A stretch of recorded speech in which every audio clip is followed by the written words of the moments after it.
can all stay healthy, and no one suffers from hunger. We will only realize this vision together. Together, we will come back stronger.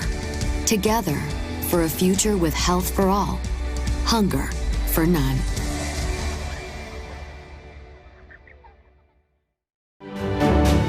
My journey continues, and I know I'm not alone.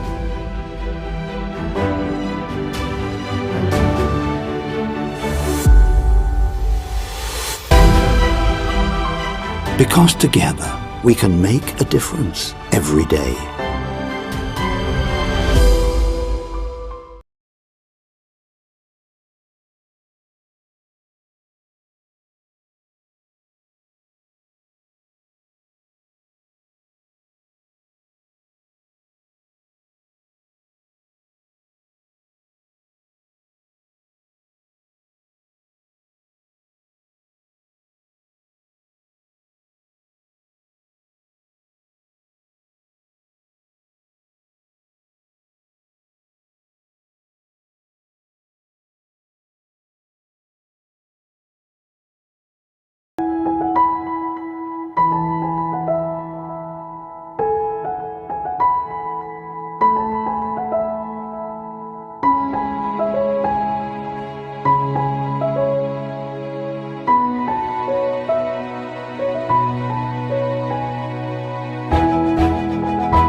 Hello, good afternoon.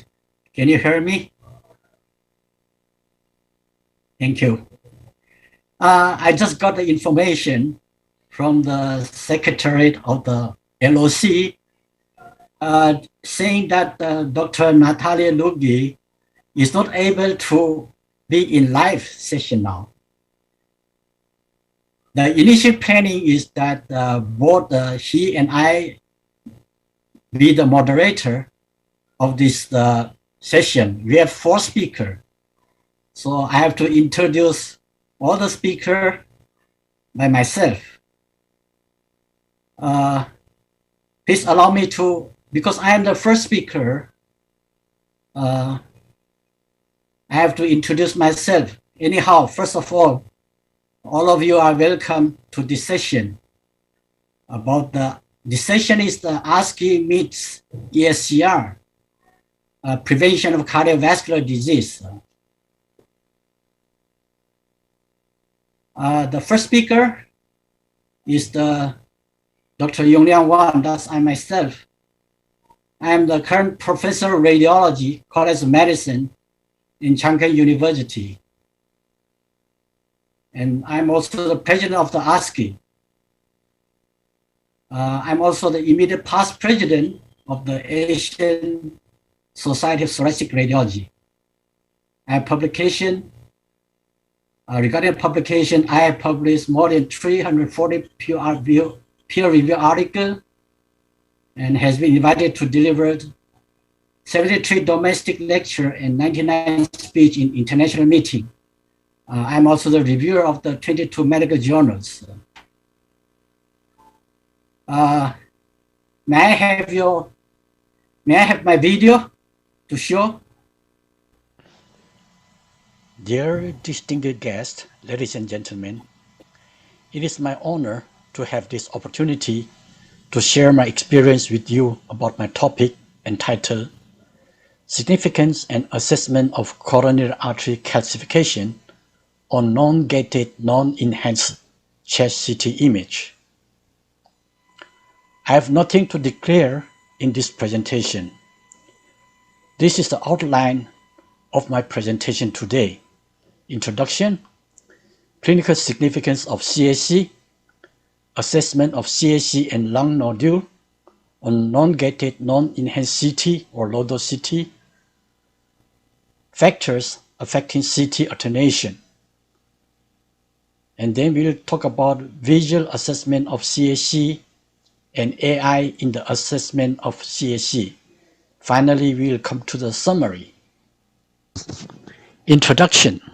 CAD and malignant neoplasm account for the two main causes of death worldwide. Lung cancer is the leading cause of cancer death in the world.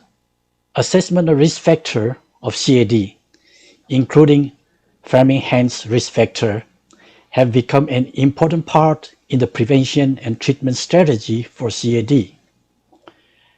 50% of patients with CAD present as sudden death or AMI.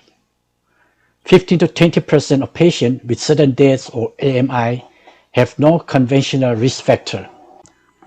Significance of CAC. All CAC is atherosclerotic, a surrogate marker of plaque burden. The quantification of plaque burden has become vital to proper risk stratification, especially in the intermediate risk population. The presence and extent of CAC detected by CT have been found to be independent predictors of cardiovascular event. Calcium score provide independent incremental information over traditional risk factors in the prediction of all-cause mortality or cardiac event. Correlation between calcium score and cardiac events or mortality in symptomatic and asymptomatic patients. The cardiac event is defined as recanalization, CABG, death, or AMI. We published our data in 2013. Our study shows that the severity or grading of calcium scoring is significantly related to the prevalence of cardiac event. The higher the calcium score, the higher the percentage of cardiac event in symptomatic patients with statistical significance. In 2015, Shaw et al. Published their work in nearly 10,000 asymptomatic patients that have been followed up for 15 years. The table shows that the grading of calcium score were also significantly related to the percentage of mortality. The higher the calcium score, the higher the mortality with statistical significance. Assessment of CAC and lung nodule on non-gated chest CT. Smoking and age are common risk factors for both lung cancer and CAD. Early detection of lung cancer and CAD is critical in promoting healthcare. Diagnostic modality for simultaneous detection of lung nodules and CAC on CT is an attractive strategy and may benefit individuals in the screening population by reducing both cost and radiation exposure. A number of studies have described the clinical value and importance of CAC detection using non-ECG-gated chest CT or low-dose CT. Assessment of CAC in low-dose CT.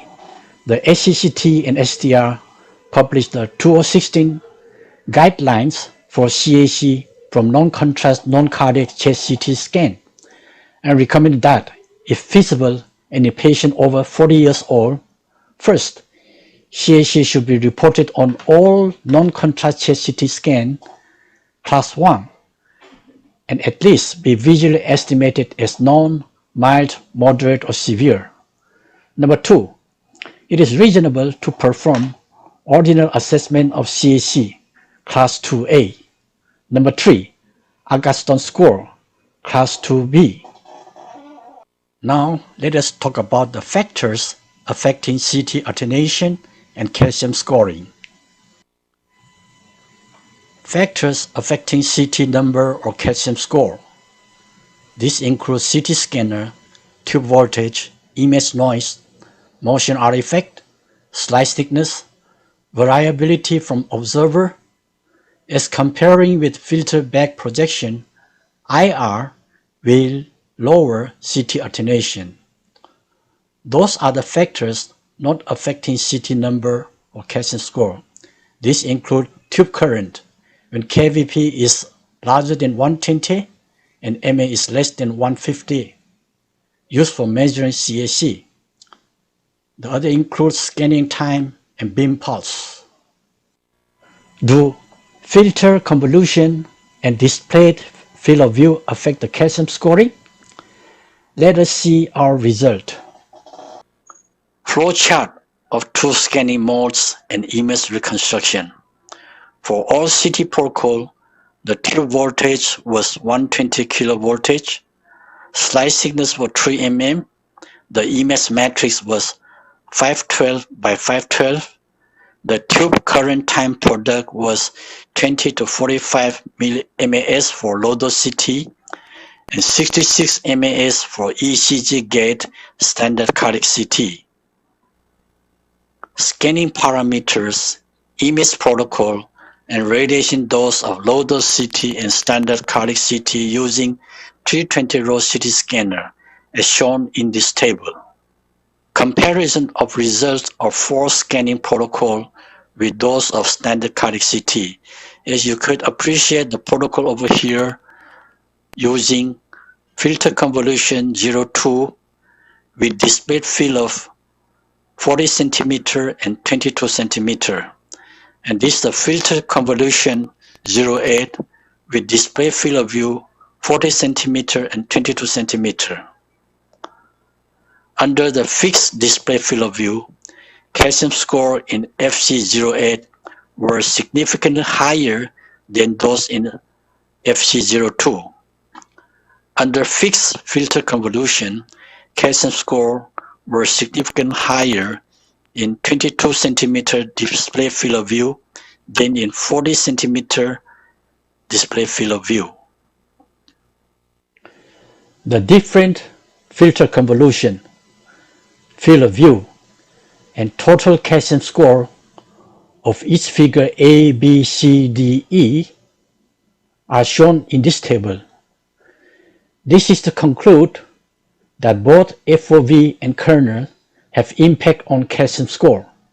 Under fixed parameters, the larger the FOV, the lower the calcium score. The sharper the kernel, the higher the calcium score. Factors affecting the calcium score, the slice thickness. The slice thickness has effect in quantification of calcium score. The heart at the same level was scanned with different parameters. The image on the left shows a slice thickness of 3 mm in EKG gating. The calcium score is 372, while the image on the right, the slice thickness is 6 mm without gating, but the calcium score is 117. Under the fixed and variable scanning parameters, a study evaluated the calcium score obtained from 0.625, 1.25, and 2.5 mm slice thickness, with those obtained from classic EKG-gated cardiac CT with 2.5 mm slice thickness. Agreement of calcium score categories between each non-gated chest CT and gated cardiac CT. Intertechnic concordance was high for the 4 Agatston scoring categories. In comparison with the gated cardiac CT, among the 3 different slice thickness of non-gated chest CT, the calcium score of 1.25 mm had the least variability of 27.43 and the highest linear weighted kappa value of 0.609. Let us talk about the visual assessment of CAC.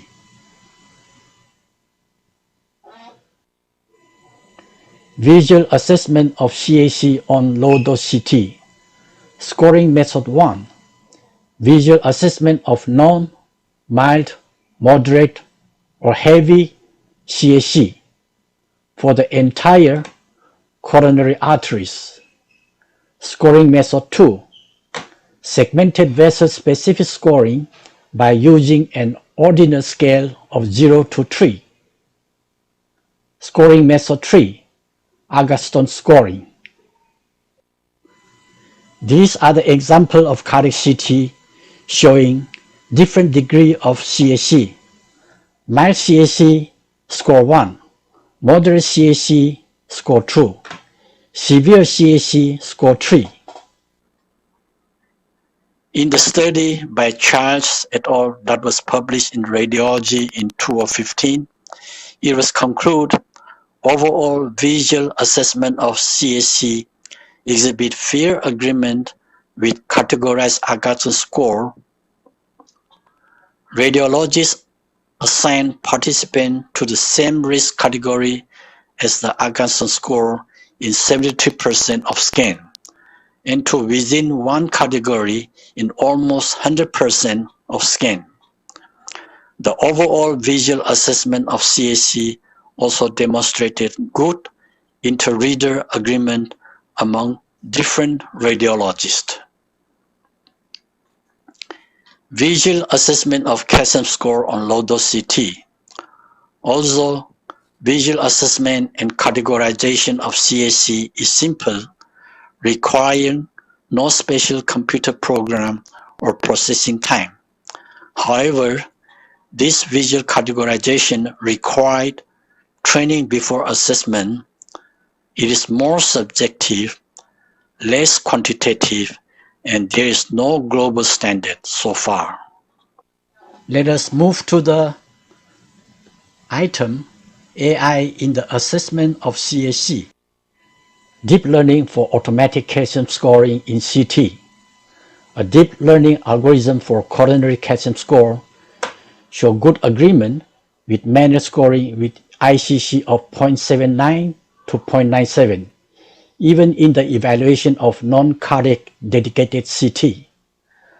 Additional training with protocol-specific CT further improved the performance of deep learning algorithm for calcium score with ICC of 0.84 to 0.99. It is concluded that deep learning calcium scoring method can accurately determine the cardiovascular risk from a range of CT scans performed with different protocols. The paper entitled Automated Coronary Calcium Scoring Using Deep Learning with Multicenter External Validation. 2 deep learning models were demonstrated in automated scoring for both the gated coronary CT and non-gated chest CT. A gated coronary CT model trained for CAC scoring show near perfect agreement with Cohen's kappa value of 0.89. The performance was much faster by gated coronary model with a mean of 3.5 seconds in comparison with the 261 second bimanual. Using CAC scores from peer-gated coronary CT as a reference standard, a deep learning model was trained on internet data and a cohort from MESA study to perform CAC scoring on routine non-gated chest CT with validation on external data set. On identifying patients with any CAC, there was sensitivities of 80 to 100% and PPV of 87 to 100% across all datasets. For CAC above 100 on routine non-gated chest CT, the model shows sensitivity of 71 to 94% and PPV of 88 to 100% across all the sites. This paper was published this year by multiple centers, including MGH. The figure shows the overview of deep learning workflow. The workflow composed of 4 parts. Part A, B, C, D. Part A include public NLST data and independent MGS dataset. Part B shows a deep CNN heart detector was developed and trained to extract an image volume of the heart. Part C shows a 3D CNN and Tri-2D net was designed for simultaneously screening cardiovascular disease and predicting mortality risk. Part D shows that the proposed model was further validated on the MGS dataset. The deep learning CVD risk prediction model was trained with more than 30,000 low-dose CT images from the NLST, achieved an AUC of 0.871 on a separate test set of more than 2,000 subjects and identified patients with high CVD mortality risk with an area under curve of 0.768. A model against ECG-gated cardiac CT base marker was validated, including CAC score, CAT score, and MESA 10-year risk score from an independent dataset of 335 subjects. The study shows that in high-risk patients, deep learning can convert low-dose CT for lung cancer screening into a dual screening quantitative tool for CVD risk estimation. Summary of my presentation today. First, CAC is one of the most robust predictors of future cardiovascular events. It is useful in making decisions for preventive therapy. Number 2, non-gated CT is generally more likely to underestimate rather than overestimate the CAC. Number 3, factors affecting calcium score or CT attenuation include scanner used, tube voltage, motion, slice thickness, kernel, field of view, variability from observers, and model reconstruction. Number 4, realize the significance and limitation of visual assessment of CAC. Presence of CAC on non-gated, non-contrast chest CT is associated with future cardiovascular risk and is recommended to be reported. Summary number 5, realized the potential of AI in assessment and quantification of CAC. Finally, thank you for your time and attention.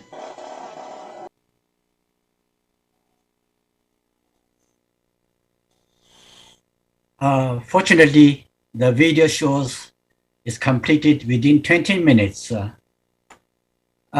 Please allow me to introduce the next speaker, Professor Jong-Min Lee.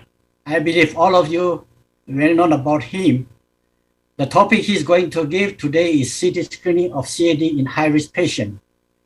Before his speech, please let me briefly introduce.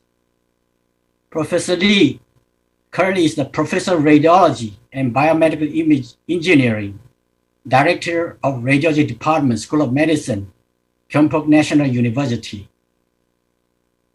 He has academic appointment with AOSR, Asian Oceanic Society of Radiology, and also Asci.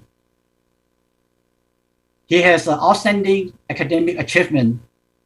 His research includes more than 23 government-led research projects, author of 8 textbooks, 7 chapters, and 1 book.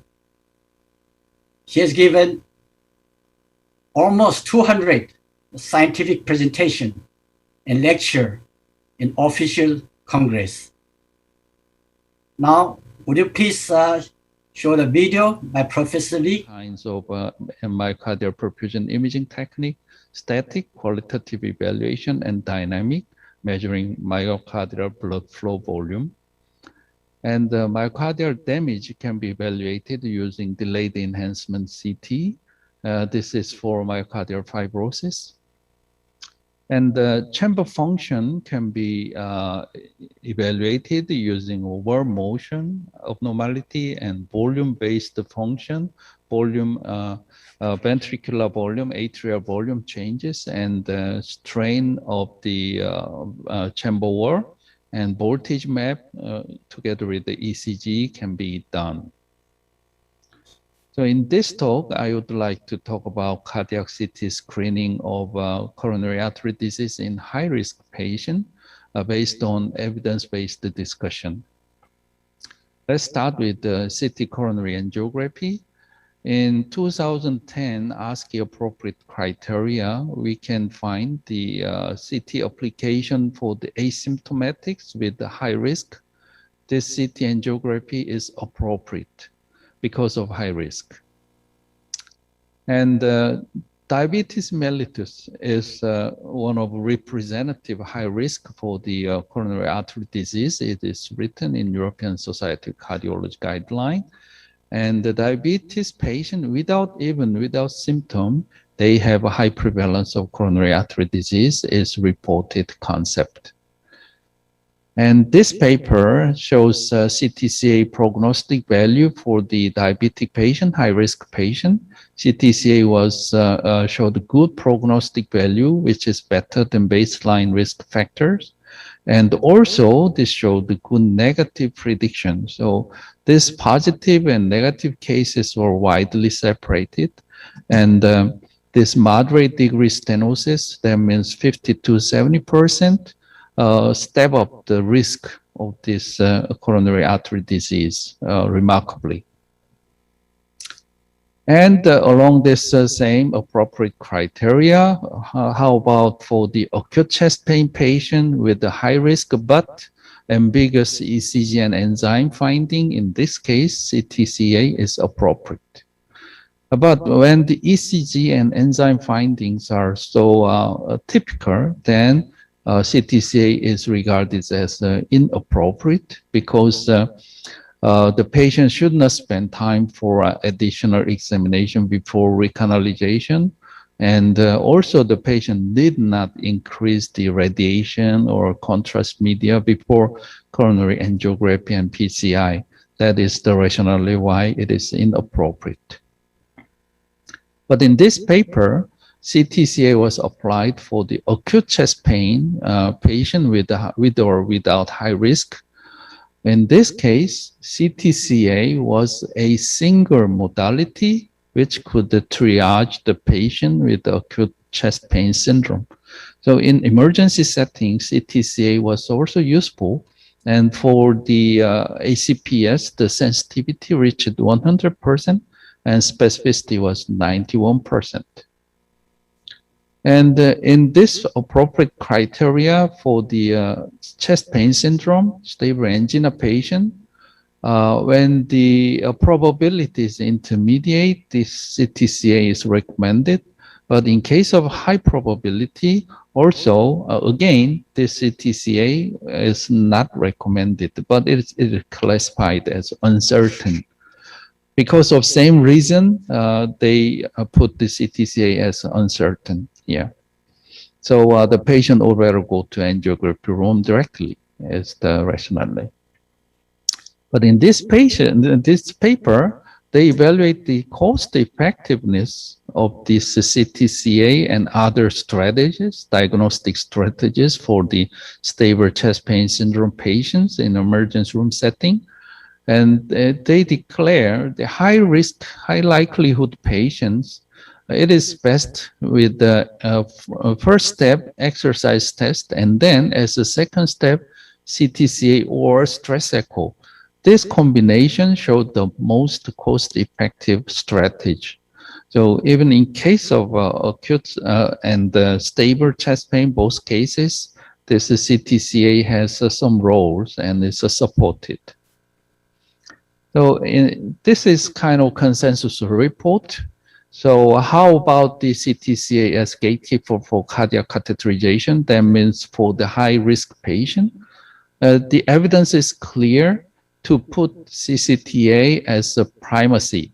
So the first line gatekeeper. So it is the timing to put the CTCA in the first line test of choice for stable coronary artery disease evaluation. This is the current consensus. And let's move to CHCS, coronary artery calcium scoring. And in appropriate criteria, in asymptomatic high-risk patient, is appropriate to apply CACS to screen the risk. Yeah, this is well known. And this paper shows the calcium scoring could stratify event risk in asymptomatic high-risk DM patient. And all the lines separated, the risk separated widely, suggesting risk stratification power of calcium scoring. And among them, the 100 score number is kind of a cutoff value between high risk and the relatively low risk. And in high-risk patient with acute chest pain syndrome, the calcium scoring, calcium score over higher 75 percentile in same age and the gender group means high risk patient. But in zero calcium scores, we should be careful. We should not depend on zero calcium score for the negative prediction because there are possible non-calcified plaques, and among them 1 to 3% shows significant stenosis as in this case. So no calcium score, but it seems to be very dangerous. And let's go to the CT-FFR for high-risk evaluation. CT-FFR is called as FFR-CT or CT-FFR. In stable angina patients, CT-FFR could rule out insignificant lesions. And even in this evaluation, in this study, FFR-CT showed the higher performance than QCA-FFR in this ROC curve. And in stable chest pain syndrome, the FFR-CT showed the potency to triage the patient with the acute chest pain. But this CT-FFR was limited for the acute coronary syndrome by ruptured plaque, because ruptured plaque distort the geometry of stenosis, and this CT-FFR is based on the stenotic geometry solely, so it is quite hindering the result accuracy of CT-FFR by this vulnerable plaque. And let's go to CT myocardial perfusion. In high-risk patient, this CT angio alone is here in this ROC curve. But if you add CT perfusion on CT angiography, the ROC performance improved. Yeah. And this line is for the CT delayed enhancement. When you add the CT delayed enhancement on CTA and MPI, CT MPI, there is no further improvement. So CT myocardial perfusion has some kind of additional feasibility for a high-risk probability patient. But CT delayed enhancement, although showed the moderate accuracy for myocardial scar, but there is no additional value for significant coronary artery disease evaluation. So CT MPI is useful, but CT delayed enhancement is questionable. And in coronary artery disease patients, to predict the major adverse cardiac event, MACE, how is the performance of CT MPI? Indexed body surface area indexed myocardial blood flow volume show the highest hazard ratio with the significance. So this CT MPI was the best, and then CT-FFR and CCTA was reported. And in acute chest pain patient, how is the CT MPI? When you consider coronary CT angiography only in acute chest pain, this green line is for the patient with MACE. But when we consider CT MPI together with the CTCA, the event rate decreased. That means CT MPI had additional predicting power on CT coronary angiography. But in case of revascularization, this relationship is broken. So there was no additional benefit of CT perfusion in revascularization case patient. And in this paper is very interesting paper by one of very famous Asci member. And in case of significant coronary artery disease, they measure the transmural myocardial perfusion. How? Using this kind of concept, transmural perfusion ratio. This is a ratio between subepicardial and subendocardial myocardial blood flow volume average value. So this kind of TPR showed the higher performance than classical myocardial flow volume measurement to predict to evaluate the significant coronary artery disease. And let's go to DECT for high risk. The delayed enhancement in dual energy. In this case, we can get the iodine map and we can quantify the concentration of iodine. In this case, this delayed enhancement is more like reliable than just a simple qualitative evaluation. And they reported this delayed enhancement is related with the suspected CAD, male hypertension, prior heart failure hospitalization, and coronary artery disease on CCTA. It was related, but still we need more concrete evidence to depend on delayed NSVT for high-risk patient evaluation. And this paper suggests the extracellular volume fraction calculation based on CT. So they used the delayed phase cardiac CT and non-contrast CT, and they made the subtraction image. And then this subtraction image was multiplied by hematocrit and could make extracellular volume fraction map here. And this ECV fraction showed statistically significant difference between control group and hemodialysis patient group. This is a high-risk group. So this parameter could differentiate these two groups well. And finally, let's go to the CT function for the high-risk evaluation. We can evaluate the ventricular function based on retrospectively ECG-gated cardiac CT. And we can use ventricular function for predicting the risk stratification, for the improving risk stratification, sorry. This is ejection fraction. Ejection fraction could stratify the risk, all-cause mortality well. And maybe this ejection fraction 45% would be a reasonable cutoff point here to differentiate poor prognosis and relatively better prognosis. And LV and the diastolic volume had the stratification power, and threshold value is 200 milliliter. And the LV and the systolic volume with the 90 milliliter showed the good stratification power. So this LV function can be used to evaluate the risk stratification. And this paper is about regional left ventricular function in case of acute chest pain. This regional left ventricular function ROC curve is this.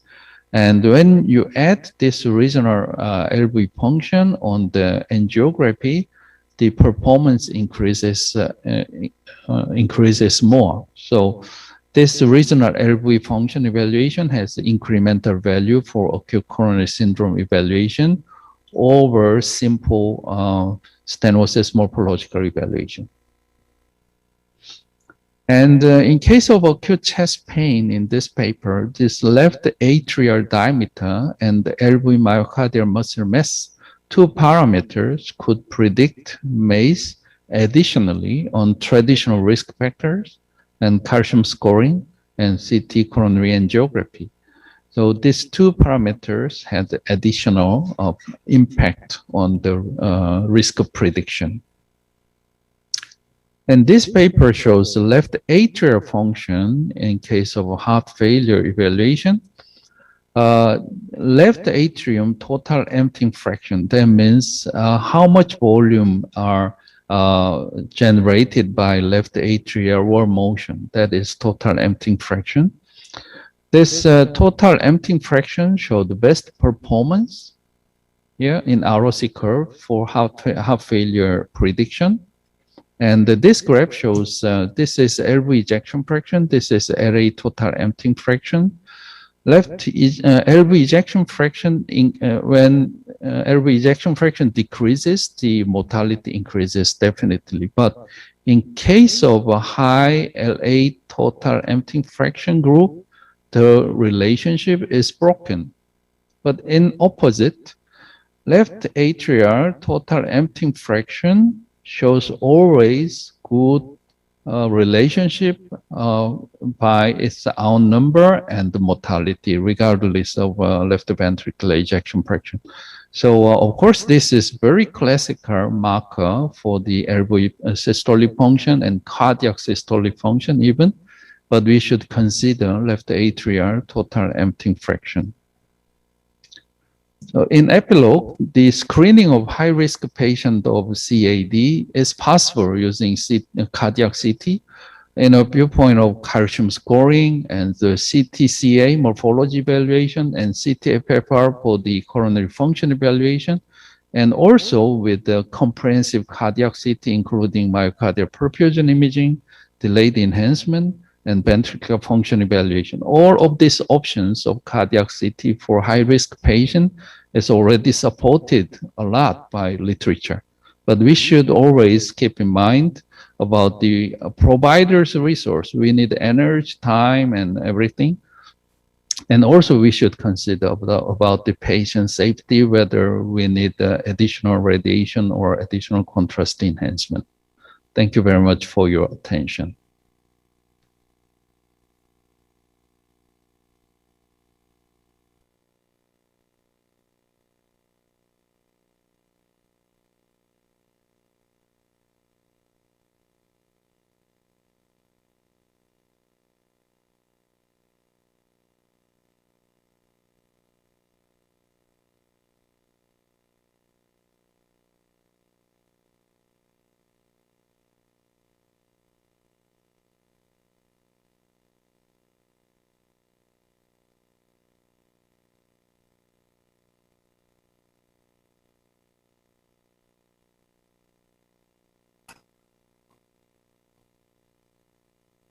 Yeah, you finally unmuted so that I could talk. Thank you very much, Professor Jo-Ming Lee, for your comprehensive lecture. I hope that at the end of session, you will have the time to have a discussion, a Q&A. And it is my honor to introduce the third speaker, Professor Natalia Luigi from Italy. Unfortunately, he couldn't be in live now. He's the professor of cardiology and radiology. And also, he's interested in cardiac imaging, oncology imaging, and emergency radiology. Regarding academic appointment, he is the member of many international scientific society. Regarding the academic and publication, he is the author of more than 100 papers published on indexed journal, 4 books, 12 chapters of a book. He is the speaker and presenter in many national and international congress programs, workshop, and course. The topic he's going to give us today is the CMR screening of CAD in high-risk patients. Please show the video.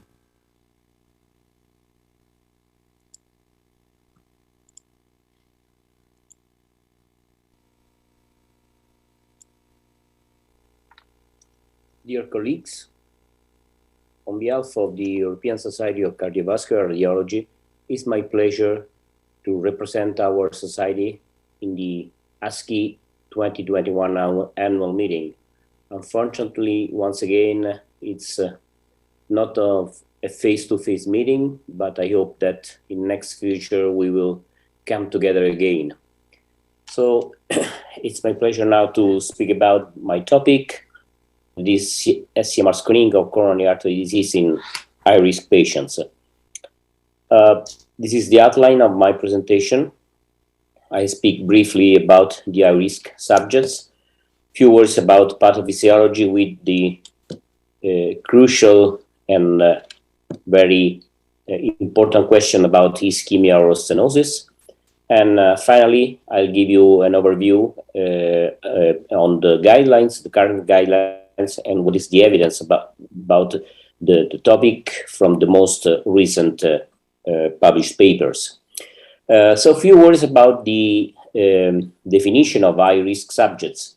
According to the 2016 European Guidelines on Cardiovascular Disease Prevention in Clinical Practice, we can see that the definition of high-risk subjects, that is the light red column here, is based on a combination of the score between 5% and 10%, and some other factors, mainly a markedly elevated single risk factor, for example, cholesterol, and also other factors such as diabetes, for example, or moderate renal failure.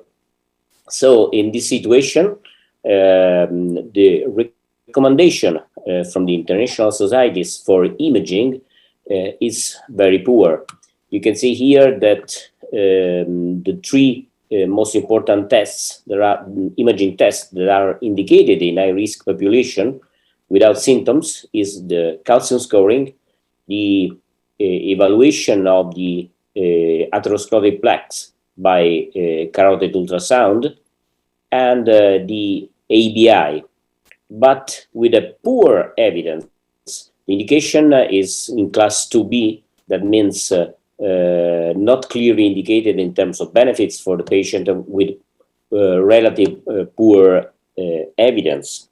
So not an important role for imaging from this document, from these recent guidelines.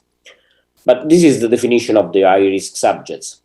What about pathophysiology? We all know that the major determinant of the relationships between ischemia and stenosis are the flow decrease and the pressure in the vessel. But flow and pressure can vary on rely on a number of factors, not only the severity of the stenosis, but also on how much diffuse is the disease, how much diffuse important is the extension, not only the degree, but also the extension, the involvement of the single vessel.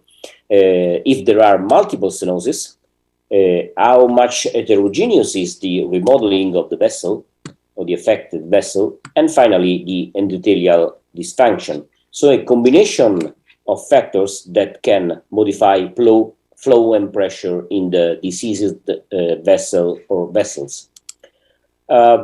It's perfectly known that the relationships between coronary stenosis and ischemia are complex, but if we don't take into account the pressure-derived fractional flow reserve, a number of interventional procedures are inappropriate or at least debatable. I mean, all these procedures in which the percentage of stenosis is below or over 50%, that is considered the cutoff value, but with normal 0.8 FFR value. In this case, probably we can reject or at least delay an interventional procedure. This is due to the fact that if we look at coronary stenosis from coronary angiography, for example, we have only luminography of the vessel, and the functional significance of a coronary stenosis is poorly defined by this kind of morphologic approach. And this is particularly true for moderate coronary artery disease, in which the luminal narrowing is between 40 and 70%. And this is the area in which stress testing and coronary flow reserve measurement are needed. All these facts have been demonstrated in the last years.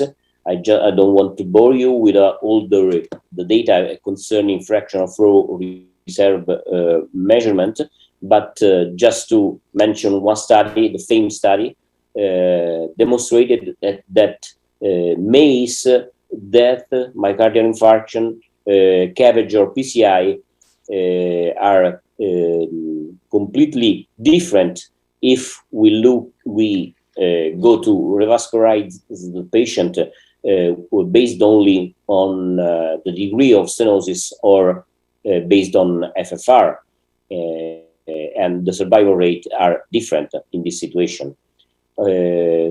Many other studies have demonstrated this one, but this was the first study published on this area. A second question is, how does ischemia confer risk?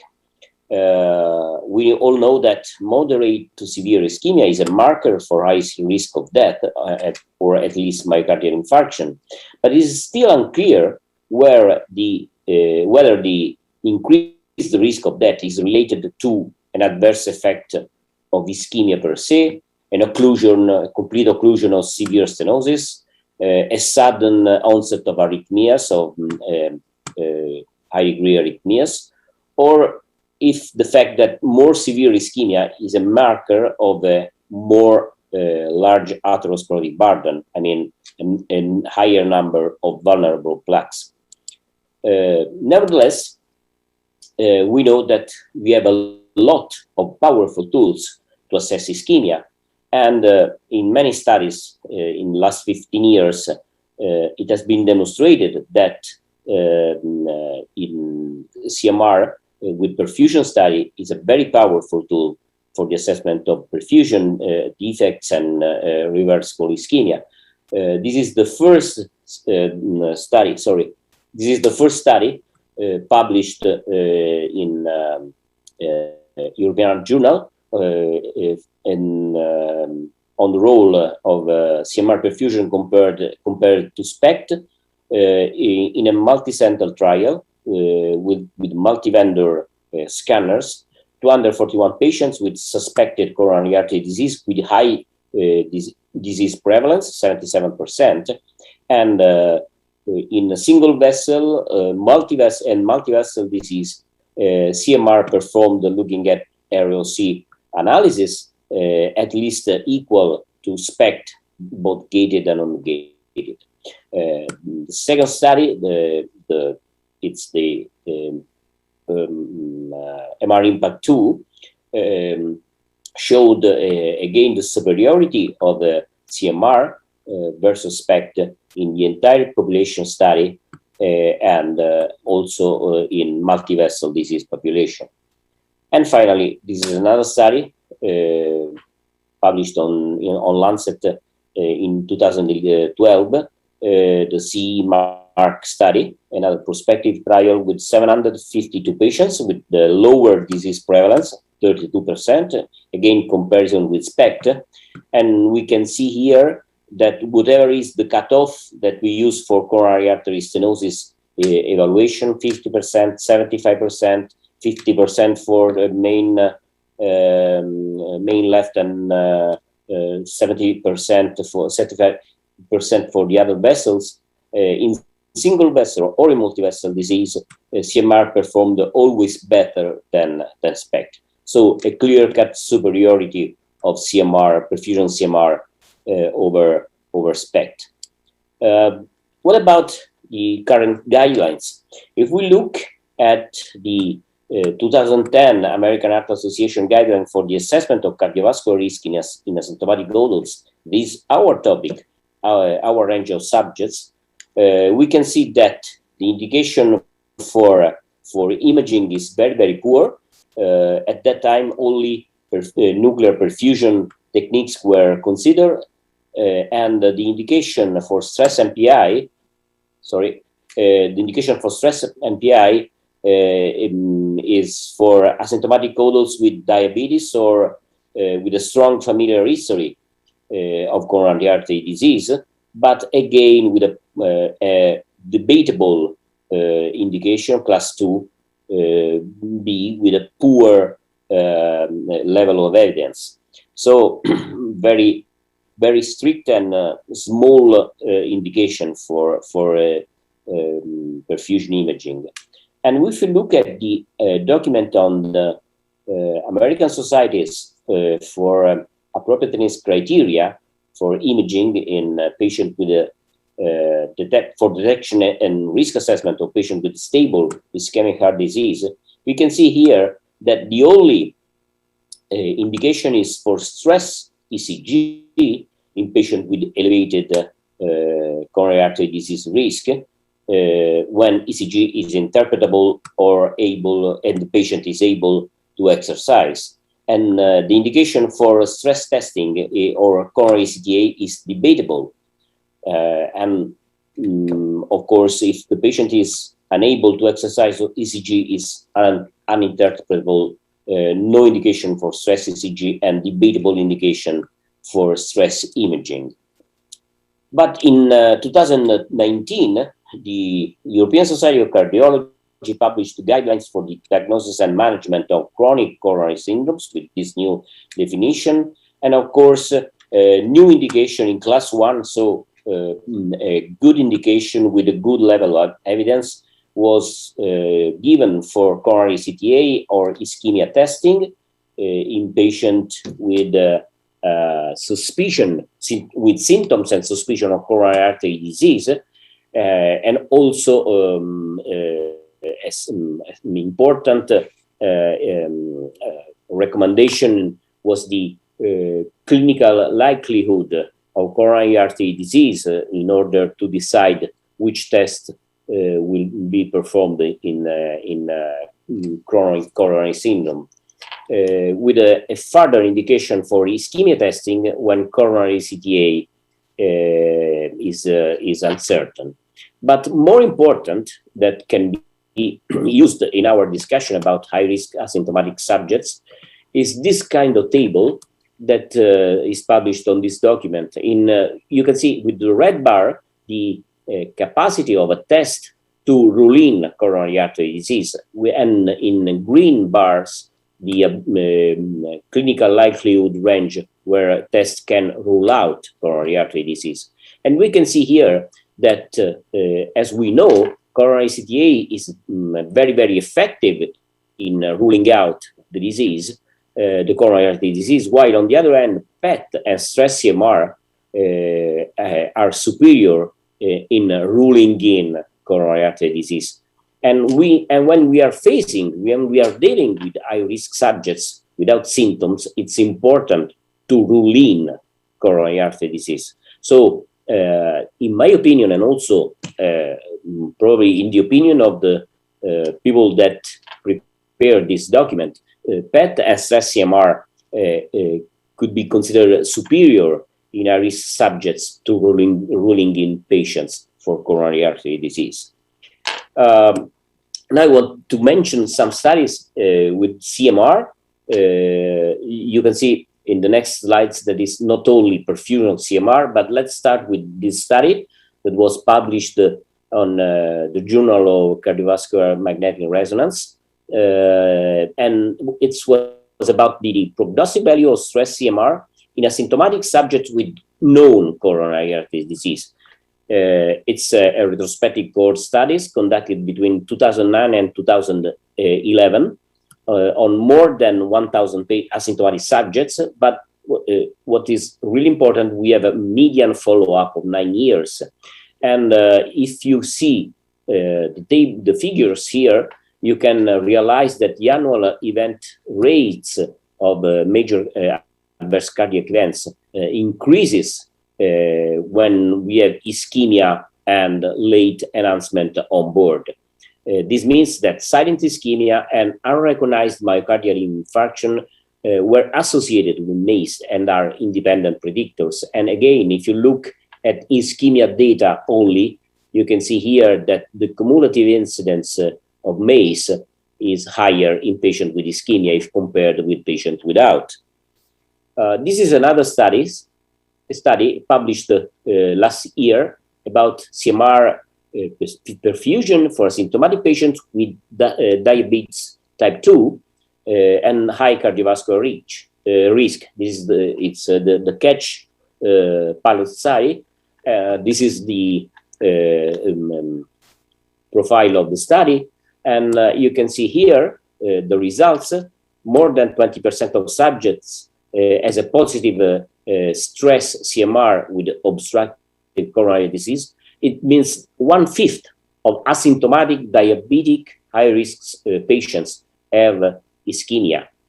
And on the other hand, asymptomatic diabetic patients have a lower myocardial perfusion reserve index compared to normal volunteers. So it's an important application in this target population, the diabetic patients without symptoms. The CMR technique can be used not only for the assessment of ischemia, but also for the assessment of unrecognized myocardial infarction. This is an older study published in 2009 on more than 500 subjects with manifest extracardiac atherosclerotic disease or marked risk factors for atherosclerosis without symptomatic coronary artery disease. So a perfect profile for high-risk subjects. And in this study, unrecognized myocardial infarction were present in quite 10% of all subjects, of course, with a higher incidence in men. But more important, the risk of the unrecognized myocardial infarction increased from 6% in those with 2 vascular risk factors up to 26% in those with 4 or 5 risk factors. So the higher the number of the risk factors, the higher the number of unrecognized myocardial infarction. And you can see here the increase of the percentage of unrecognized myocardial infarction related to the age of the population. But not only ischemia and unrecognized myocardial infarction can be used as biomarkers for the risk stratification. You can see here an older study, 2008, published again on JCMR, in which vasodilation response to nitrates was used as biomarker. Simply measuring on coronary or right artery coronary imaging the diameter of the vessel, and this is a normal study, and this is a diseased patient. You can see here the increase of the size, and here there is no increase of the size of the vessel. And in this study, looking at the results, vasodilation was lower in subjects at high risk for coronary artery disease. And particularly if you compare to the controls, diabetic patients and end-stage renal disease patients, there is a significant difference in vasodilation response to nitrates.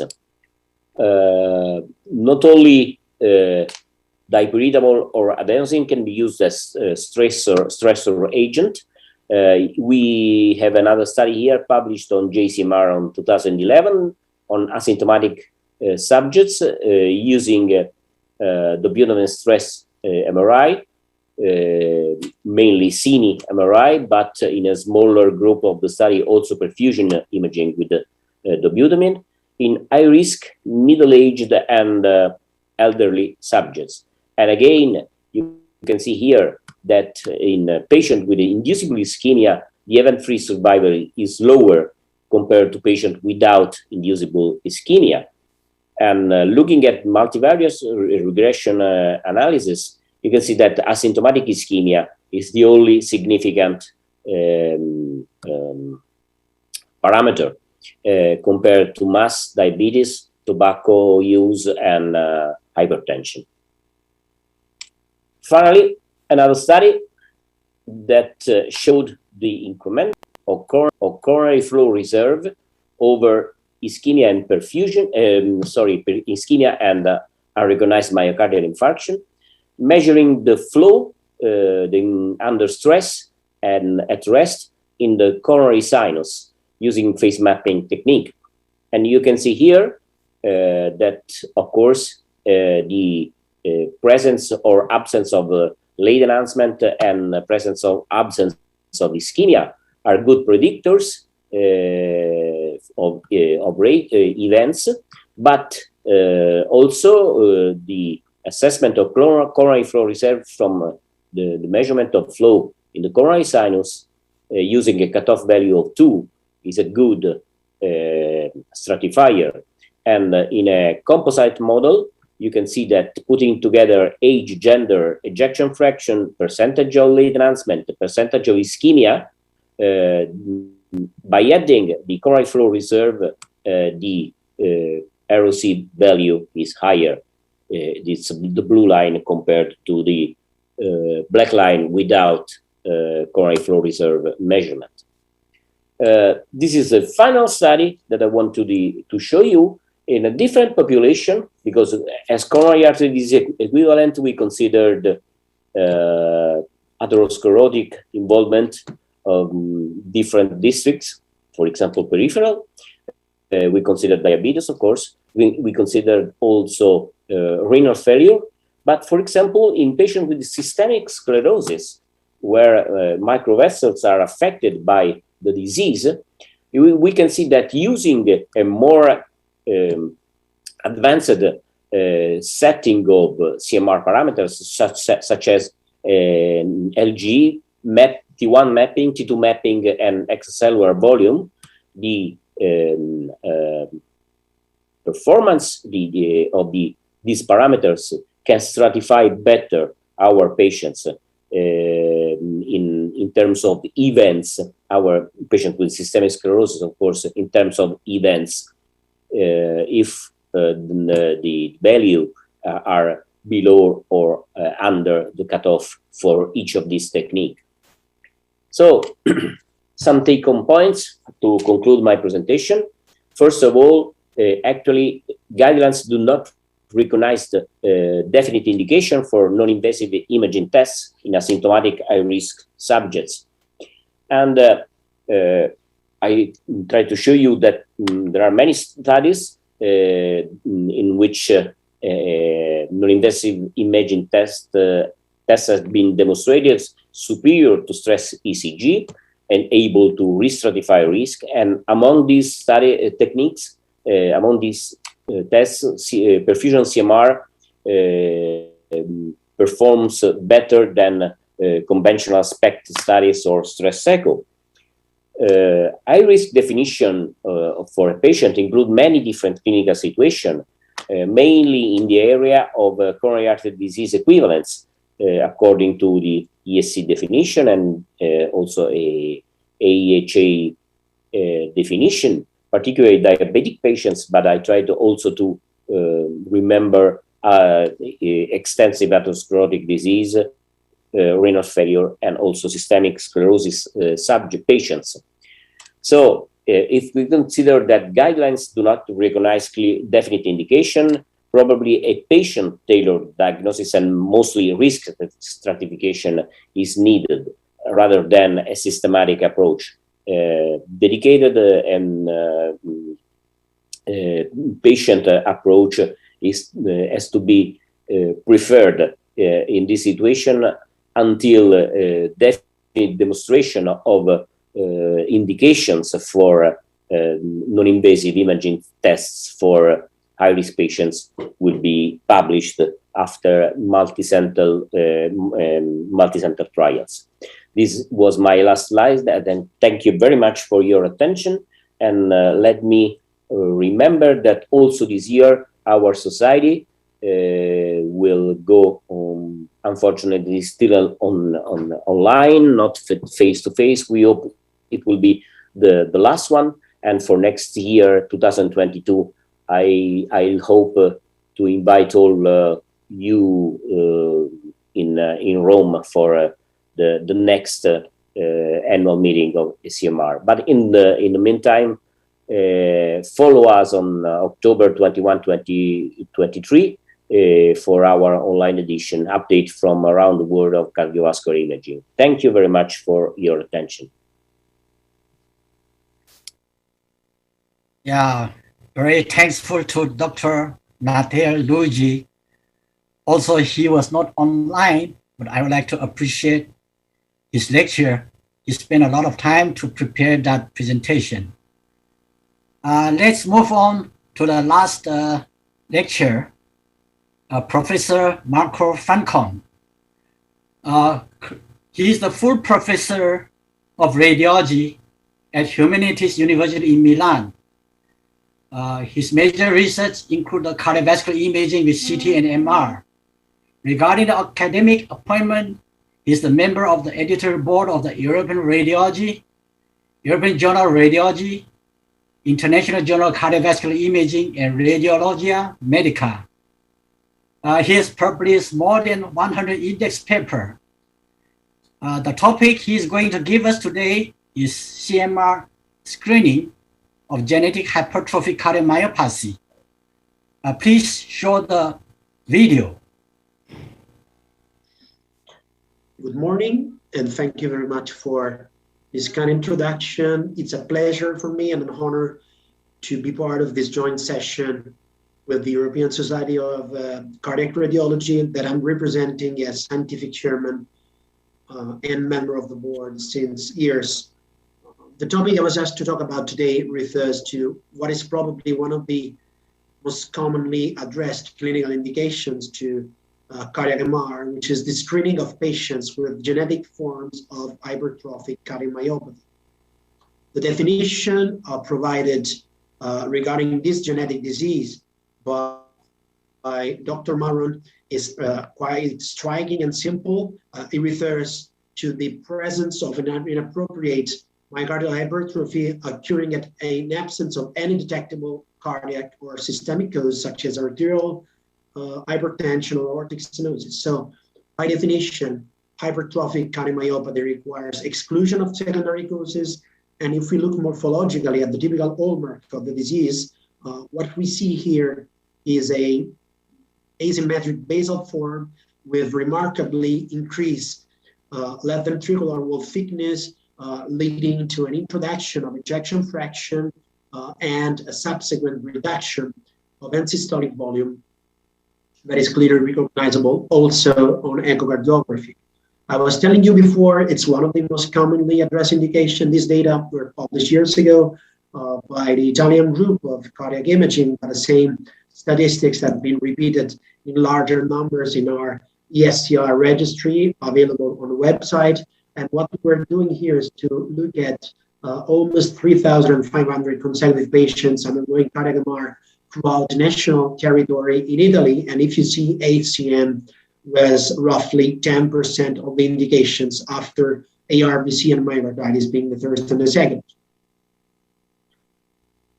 Looking more in detail about the feature and the general clinical characteristic of the disease, we are talking about the most common genetic disorders, accounting for approximately one case every 500 patients, in which mutations in genes are leading to an anomalous encoding for the sarcomere protein. It is associated with increased risk of major adverse cardiac event, most commonly affecting young adults, and it is remarkably the first cause of sudden cardiac death on athletes. So something we need to keep in mind if we are screening young athletes, and I will go to that in a while. And even more important and challenging, it is an extremely heterogeneous entity. So what happens is that the same genetic defect can also result in different phenotypes. So we have the genotype itself, and we have the phenotype, which can be associated with the genetic abnormality. Interestingly, and these images have been provided by Andrea Fustaci from my previous institution, which was Sapienza University of Rome. What is the correlate between the pathological substrate and what we see on imaging? First of all, what we have heard about and characterizes this disease is the so-called fibrous disarray that you see from this specimen being characterized by a disoriented morphology of the different sarcolemma membranes and myocytes, which causes adverse left ventricular remodeling, stroke, and risk of thromboembolic events. If you see here, exactly, this is a remodeled heart with late enhancement in the apical segments associated with the typical biventricular, symmetric left ventricular pathological hypertrophy. So fibrous disarray is a first hallmark, but directly related to this, we also have replacement and interstitial fibrosis, which occurs as the consequence of fibrous disarray. We also see here some fibrosis and may lead to what is the life-threatening complications. What are the life-threatening complications of the disease, like arrhythmias and sudden cardiac death? So we have late enhancement here, corresponding to these abnormalities, and the increase of T1 mapping, also characterizing hypertrophic cardiomyopathy. And finally, and this is even more interesting and probably less known, is the arterial thickening that we see here as a consequence of the pathological hypertrophy, which may lead to microvascular remodeling and the occurrence of ischemic homologs because of the compression of small intramural vessels, leading to particularly reduced myocardial blood flow during stress perfusion. Talking about late enhancement, what is the incidence and distribution of late enhancement in patients with hypertrophic cardiomyopathy, and why should we screen these patients? It's very common. About 65% of the cases have evidence of late enhancement. The pattern we are dealing with are extremely variable, like mesiocardial, or let's say patchy here, subepicardial in this patient, or at the level of the hinge points, or transmural, as I showed you in the previous case of an apical form of hypertrophic cardiomyopathy. And also, I think it is worth to refer to the changes in T1 mapping. That is a relatively newer topic of HCM, also of extreme importance in when screening these patients. what is the difference between normal patients and hypertrophic cardiomyopathy, and what does T1 mapping add? I think this figure here schematically shows the added value of T1 mapping, which goes behind the single qualitative visualization of the scar and the signal abnormality that we are used to see with late enhancement technique. Because with T1 mapping, we also look at the intrinsic T1 relaxation time changes, not only visible at the areas of fibrosis, but also in remote and adjacent myocardial segments. So native T1 correlates with disease severity and increases along with the increase in wall thickness in HCM. This was described already 7 years ago. And even more interestingly, post-contrast T1 values have been correlated with diastolic gain function and ECV, so extracellular volume, expands in hypertrophic cardiomyopathy and can be a potential biomarker of disease to distinguish between groups with and without sarcomere-related gene mutation. So if we are talking about screening of this disease, also consider the use of relaxometry technique, which I think is mandatory because a lot of additional information are provided, as seen in these cases. This is quite a complex slide from Jan Bogart and Jacopo Livotto. If you have got time to go to this fantastic review published in Radiology some years ago, please spend some time on that because it's really clarifying a lot of aspects, not only about imaging of hypertrophic cardiomyopathy. So what is shown here is how different mutations together with inventomental modulation and increased collagen synthesis may lead to events from stroke and thromboembolic event to sudden cardiac death and heart failure. And there is a deep intercorrelation between all the steps that is virtually completely covered by cardiac MR. So we don't only look at myocardial hypertrophy, we may look at trips, we may look at myocardial bridging, non-compaction, et cetera, and progressively using imaging. And I think even atrial fibrillation is something newer that I'll show you in a while, can be exploited to predict the risk of events and better stratify patients' risk profile. So what is the role of cardiac MR in HCM, and how do we use this technique? First of all, we can characterize phenotype diagnosis and differentiation with phenocopies.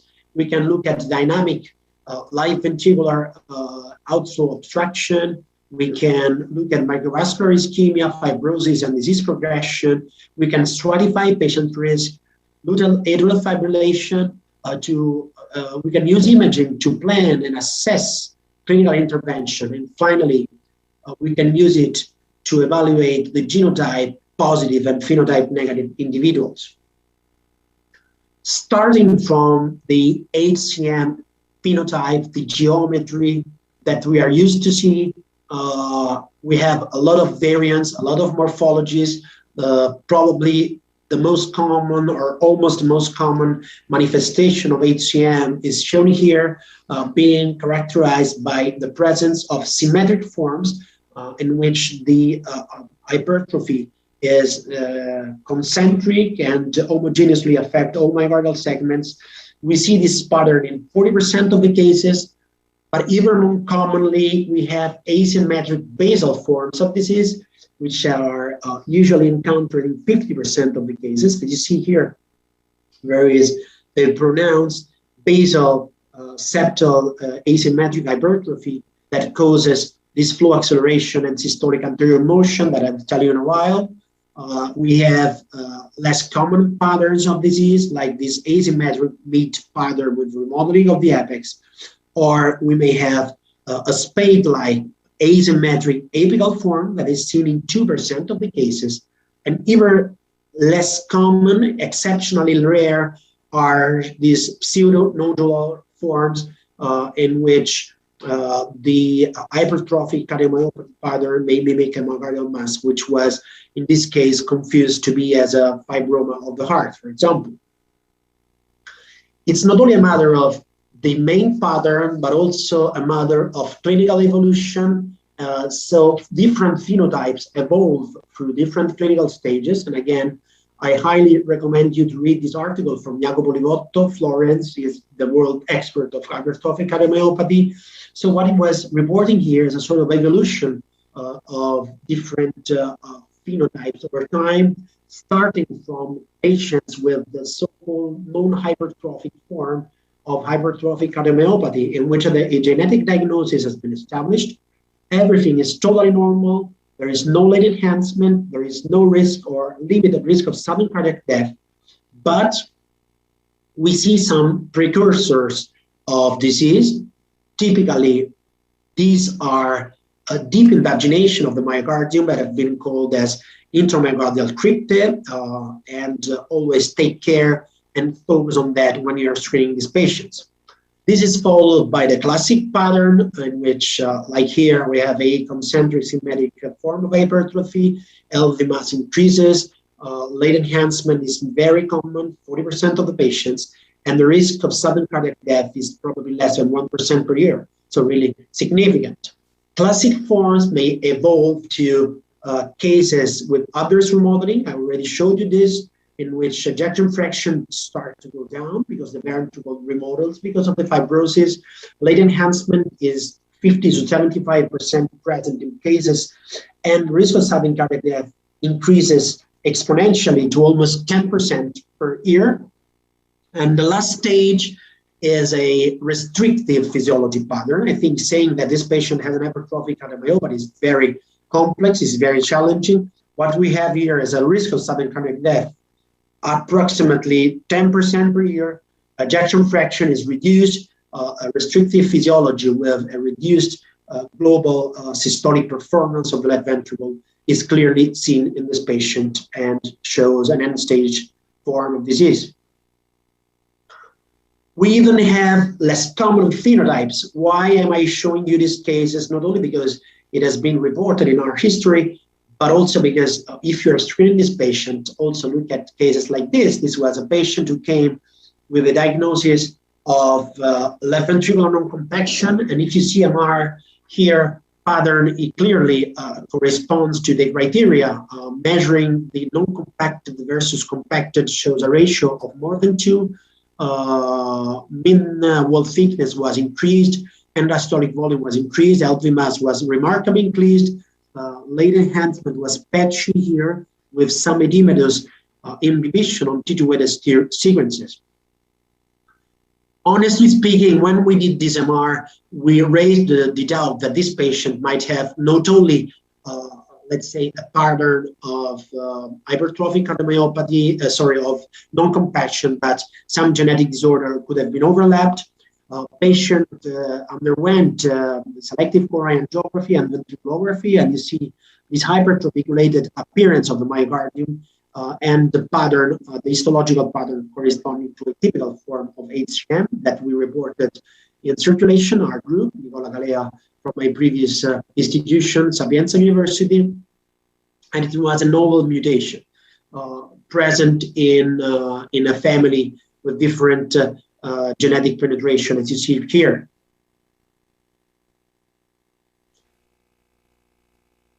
I already mentioned the importance of the crypts, of this deep invagination of the myocardium. They are very common.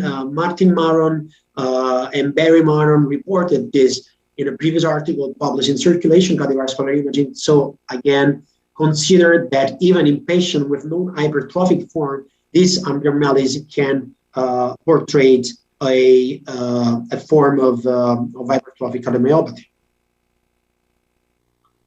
But things are not always so much straightforward and easy.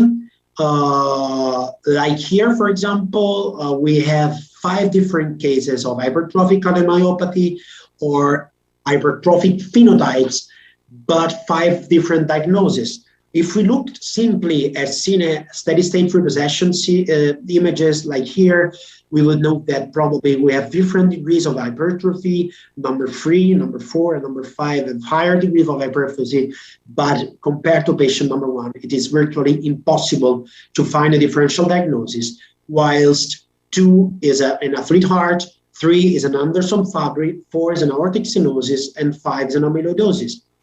So why should we do screening of this patient, and why should we do MR? Because it helps differential diagnosis, providing a really added value. Just a rapid overview on different differential diagnoses like athlete heart, where cardiac hypertrophic remodeling is a consequence of training.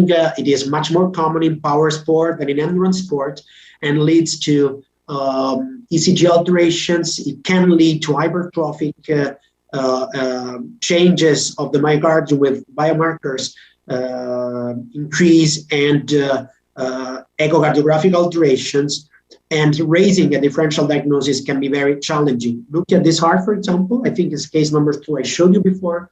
It is a professional rower in which end-diastolic volume was 211 milliliters, ejection fraction 72%, and the so-called gray zone of pathology versus normality was quite overlapped. So we have a series of possible hints to differentiate HCM versus athlete heart from the symmetry or asymmetry of the abnormalities, to late enhancement, to let's say the magnitude of hypertrophy, which tends to be normal to mild, that can be mild to severe, the presence of trips that are much more common in pathological patients, ECV that tends to be increased in pathological patients, etc., etc. But at the end of the day, in case of any doubt, detraining can be an excellent solution. And for example, this very nice article published a few years ago, I think on circulation imaging, was speculating that use of mapping techniques can be very useful as HCM patients have a trend to an increase of ECV. Another example, different pattern here. What we see here is that T1, native T1 is lower than normal.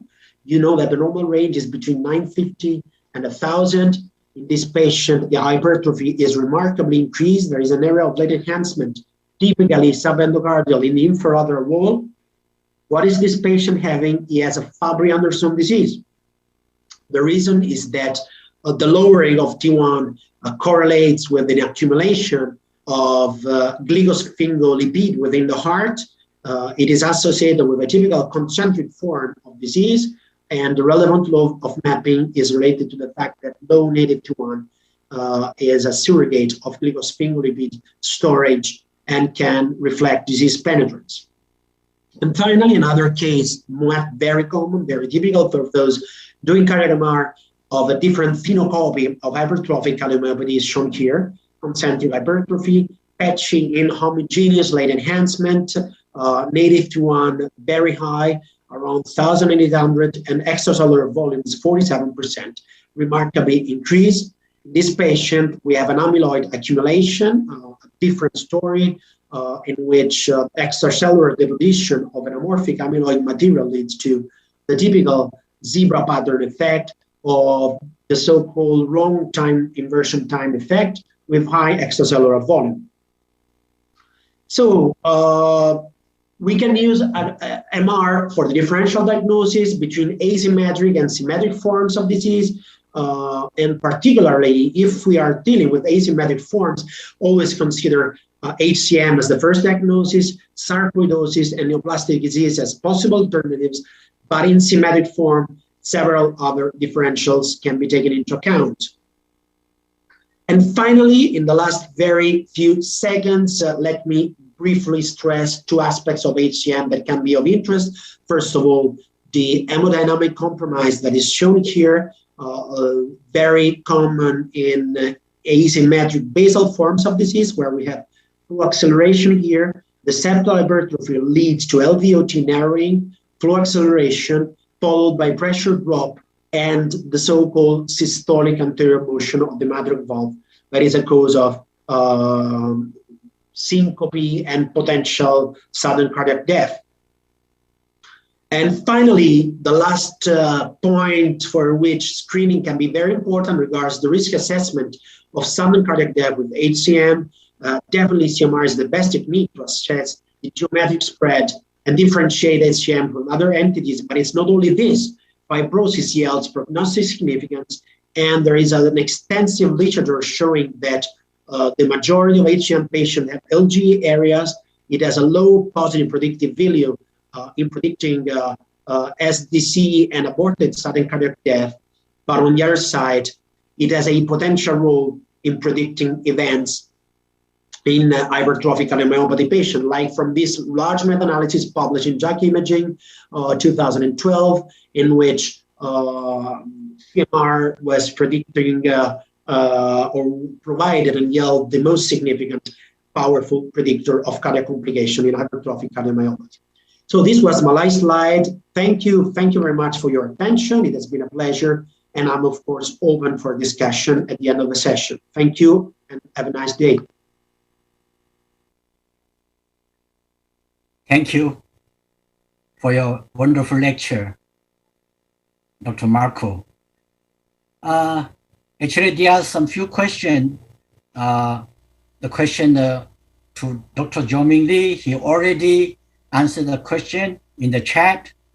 I wonder if anybody of you saw the question for me. There are two questions for me. One is there any difference for the warranty period of calcium zero by race or ethnicity? To my knowledge, the warranty period for Chinese is around 7 years, and it is around 5 years for the other races, including Hispanic, Black, and white people. That is the first question I have, and I answer in this way. The other question I have is there any difference for warranty period for zero calcium score for a subject without or with diabetes? As many speakers has talked about, that diabetes is a risk factor for the CAD. So my answer is the warranty period for diabetics with zero calcium score is around 3 years. While for those patients without DM but zero calcium score, the warranty period is around 6.5 years. This is the knowledge I got when I attended the SCCT meeting just a few months ago. Because now it's already over the time, we are beyond the time. And I would like, on behalf of the Asci, on behalf of the LOC, I would like to appreciate all the speakers, including Jioming Lee online. He's online answering the question directly. And to my knowledge, there are almost 60 audience in this session. Again, I would like to appreciate all of you to attend this meeting, and have a good evening. Thank you very much. I close this session. Have a good evening. Bye-bye. Thank you very much. Thank you, Joe, Lee. Thank you. Thank you. See you tomorrow.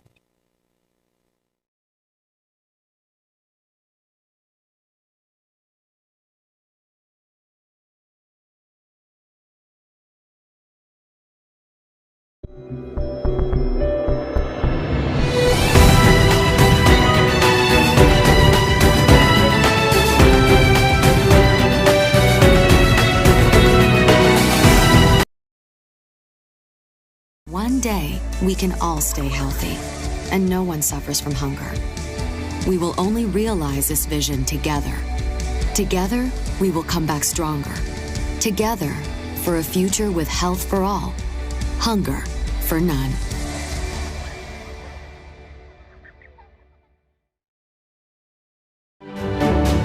My journey continues, and I know I'm not alone.